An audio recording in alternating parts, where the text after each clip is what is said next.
Hi welcome back to our life on a plate and plant YouTube channel. ಇಲ್ಲಿ ಏನು ತೋರಿಸ್ತಾ ಇದ್ದೀನಿ ಅಂತ ಅಂದ್ಕೊಂಡ್ರಾ?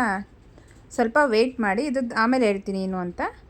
ಇಲ್ಲಿ ನಾನು ತುಳಸಿ ಗಿಡನ ಹೆಲ್ತಿಯಾಗಿ ಬುಷಿಯಾಗಿ ಮರದ ಥರ ಯಾವ ಥರ ಹಸ್ರಾಗಿ ಬೆಳೆಸೋದು ಅಂತ ನಾನಿಲ್ಲಿ ಹೇಳ್ಕೊಡ್ತಾ ಇದ್ದೀನಿ. ಇದನ್ನು ಯಾವುದೇ ರೀತಿ ಯಾರೂ ಸೀಕ್ರೆಟ್ ಟಿಪ್ಸ್ನ ಹೇಳಿಲ್ಲ. ಇಲ್ಲಿ ನಾನು ಹೇಳ್ತಾ ಇದ್ದೀನಿ, ವಿಡಿಯೋ ಪೂರ್ತಿ ನೋಡಿ. ಮತ್ತು ನಿಮಗೆ ವಿಡಿಯೋ ಇಷ್ಟ ಆದರೆ ಪ್ಲೀಸ್ ಲೈಕ್, ಶೇರ್ ಮತ್ತು ಕಮೆಂಟ್ ಮಾಡೋದು ಮರಿಬೇಡಿ. ಇದೆಲ್ಲ ತುಳಸಿ ಗಿಡ ನಮ್ಮ ಮನೆಯಲ್ಲೇ ಬೆಳೆದಿರೋಂಥ 3-4 ತುಳಸಿ ಗಿಡ ಇದ್ದಾವೆ. ಎಲ್ಲವೂ ಅಷ್ಟೇ ತುಂಬ ಗ್ರೀನಿಶ್ ಆಗಿ ತುಂಬ ಬುಷಿಯಾಗಿ ಚೆನ್ನಾಗಿ ಬೆಳೆದಿದ್ದಾವೆ. ನಾವು ಇದಕ್ಕೆ ಏನು ಹಾಕ್ತೀವಿ, ಯಾವ ಥರ ಬೆಳೆಸ್ತೀವಿ ಅಂತ ನಾನಿಲ್ಲಿ ಹೇಳ್ತೀನಿ. ಇಲ್ಲಿ ನಾವು ಏನು ಅಂದರೆ ಇದು ಒರ್ಲೆ ಅಂದರೆ ಗೆದ್ದಲು ಮಣ್ಣನ್ನು ಯೂಸ್ ಮಾಡ್ತಾ ಇದ್ದೀವಿ ತುಳಸಿ ಗಿಡ ಬೆಳೆಸೋದಕ್ಕೆ. ಈ ಮಣ್ಣಲ್ಲಿ ತುಂಬ ಖನಿಜಾಂಶ ಇರುತ್ತೆ, ಇದರಿಂದ ಗಿಡ ತುಂಬ ಬುಷಿಯಾಗಿ ಚೆನ್ನಾಗಿ ಬೆಳೆಯುತ್ತೆ. ಇದಕ್ಕೆ ಮತ್ತೆ ಎಕ್ಸ್ಟ್ರಾ ಫರ್ಟಿಲೈಸರ್ಸ್ ಆಗಲಿ ಬೇರೆ ಏನೂ ಬೇಕಾಗಿಲ್ಲ, ಗಿಡಕ್ಕೆ ಅಷ್ಟು ಚೆನ್ನಾಗಿ ಬರುತ್ತೆ. ಸೊ ಈ ಮಣ್ಣ ನಿಮಗೆ ಸಿಕ್ಕರೆ ಇದನ್ನ ಯೂಸ್ ಮಾಡ್ಕೊಳ್ಳಿ, ತುಂಬ ಚೆನ್ನಾಗಿ ಗಿಡ ಬರುತ್ತೆ. ಇಲ್ಲಿ ಸ್ವಲ್ಪ ದೊಡ್ಡ ಪಾಟ್ನ ತೊಗೊಂಡ್ಬಿಟ್ಟು ಅದಕ್ಕೆ ಡ್ರೈನೇಜ್ ಹೋಲ್ ಇರಬೇಕು, ಅಲ್ಲಿ ಸ್ವಲ್ಪ ಇದಿರುತ್ತಲ್ಲ ತೆಂಗಿನ ನಾರು ಮತ್ತು ಕಲ್ಲು ಇಟ್ಬಿಟ್ಟು ಅದನ್ನು ಮುಚ್ಕೊಳ್ಳಿ. ಅದಾದಮೇಲೆ ಇಲ್ಲಿ ಏನು ಉಡಿಯಾಗಿ ಮಾಡ್ಕೊಂಡ್ರೆ ಅಂತ ಗೆದ್ದಲು ಮಣ್ಣನ್ನು ಇದಕ್ಕೆ ಹಾಕಿಬಿಟ್ಟು ನೀರು ಹಾಕ್ಬಿಟ್ಟು ತುಳಸಿ ಸಸಿನ ನೆಟ್ಕೊಂಡ್ಬಿಟ್ರೆ ಆಯಿತು.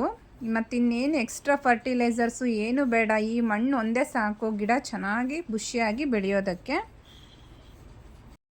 ಈ ಹುತ್ತದ ಮಣ್ಣು ಅಥವಾ ಗೆದ್ದಲು ಮಣ್ಣಲ್ಲಿ ತುಂಬ ಔಷಧೀಯ ಗುಣ ಇರುತ್ತೆ, ಇದರಿಂದ ಎಷ್ಟೋ ಕಾಯಿಲೆಗಳು ಗುಣ ಆಗುತ್ತೆ. ಅಂಥದ್ರಲ್ಲಿ ತುಳಸಿ ಗಿಡಕ್ಕೆ ಇದನ್ನು ಯೂಸ್ ಮಾಡೋದ್ರಿಂದ ಇನ್ನು ಯಾವುದೆಲ್ಲ ಬೆನಿಫಿಟ್ ಸಿಗ್ಬೋದು ಅಂತ ನೀವೇ ಯೋಚನೆ ಮಾಡಿ. ನೋಡಿ, ನೀರು ಹಾಕಿದ ತಕ್ಷಣ ಅದು ಯಾವ ಬೆಣ್ಣೆ ಥರ ಆಗುತ್ತೆ ಮಣ್ಣೆಲ್ಲ. ನೀವೇನು ಎಕ್ಸ್ಟ್ರಾ ಜಾಸ್ತಿ ಇದನ್ನ ಮಾಡ್ಕೊಂಡು ಹಾಕೋ ಅಂತ ನೆಸೆಸಿಟಿನೇ ಇಲ್ಲ. ನೀವು ಅದನ್ನು ಪುಡಿ ಮಾಡೋದು ಬೇಕಾಗಿ ನೀರು ಹಾಕಿಬಿಟ್ರೆ ಸಾಕು, ಚೆನ್ನಾಗಿ ಅದು ಬೆಣ್ಣೆ ಥರ ಆಗುತ್ತೆ ಮಣ್ಣು.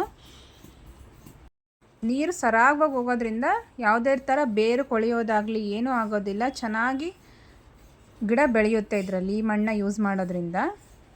ಎಷ್ಟೋ ಜನ ಹೇಳೋದನ್ನು ಕೇಳಿದ್ದೀವಿ, ನಾವು ಏನೇ ಥರ ಪ್ರಯತ್ನ ಮಾಡಿದರೂ ತುಳಸಿ ಗಿಡ ಚೆನ್ನಾಗೇ ಬರ್ತಿಲ್ಲ ಅಂತ ಹೇಳ್ತಿರ್ತಾರೆ. ಅಂಥವ್ರಿಗೆ ಈ ವಿಡಿಯೋನ ಶೇರ್ ಮಾಡಿ. ಇದರ ಜೊತೆ ತುಳಸಿ ಗಿಡಕ್ಕೆ 7 to 8 hour ಡೈರೆಕ್ಟ್ ಸನ್ಲೈಟ್ ಬೇಕು, ಅದರಿಂದ ಸ್ವಲ್ಪ ಬಿಸಿಲಲ್ಲಿ ಇಡಬೇಕಾಗುತ್ತೆ. ನೀವು ಒಂದು ಪ್ಲ್ಯಾಂಟಿಂಗ್ ಮಾಡಿ ಒಂದು 3-4 ದಿವಸ ಸ್ವಲ್ಪ ನೆರಳಲ್ಲಿರಲಿ, ಅದಾದಮೇಲೆ ಅದು ಎಲ್ಲ ಅಡ್ಜಸ್ಟ್ ಆದಮೇಲೆ ನೀವು ಅದನ್ನು 7ರಿಂದ 8 ಗಂಟೆ ಬಿಸಿಲಿಗೆ ಇಡಬೇಕಾಗುತ್ತೆ. ಆವಾಗ ಚೆನ್ನಾಗಿ ಅದು ಗ್ರೀನಿಶ್ ಆಗಿ ಚೆನ್ನಾಗಿ ಬೆಳೆಯುತ್ತೆ.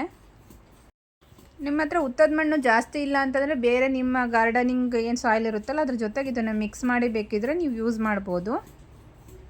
ಇಲ್ಲ ಆಲ್ರೆಡಿ ಇವಾಗ ತುಳಸಿ ಗಿಡ ನೆಟ್ಟಿದ್ದೀರಾ ಅಂದರೂ ಸಹಿತ ಅದಕ್ಕೆ ಸ್ವಲ್ಪ ಮೇಲಿನ ಮಣ್ಣು ಅಷ್ಟೇ ತೆಗೆದುಬಿಟ್ಟು ಸ್ವಲ್ಪ ಹುತ್ತದ ಮಣ್ಣನ್ನು ಮೇಲ್ಗಡೆ ಹಾಕಿ ಬೇಕಿದ್ರೆ ಇದು ಮಾಡಿದ್ರೂ ಗಿಡ ಚೆನ್ನಾಗಿ ನೆಕ್ಸ್ಟು ಚಿಗುರಿ ಚೆನ್ನಾಗಿ ಬೆಳೆಯುತ್ತೆ.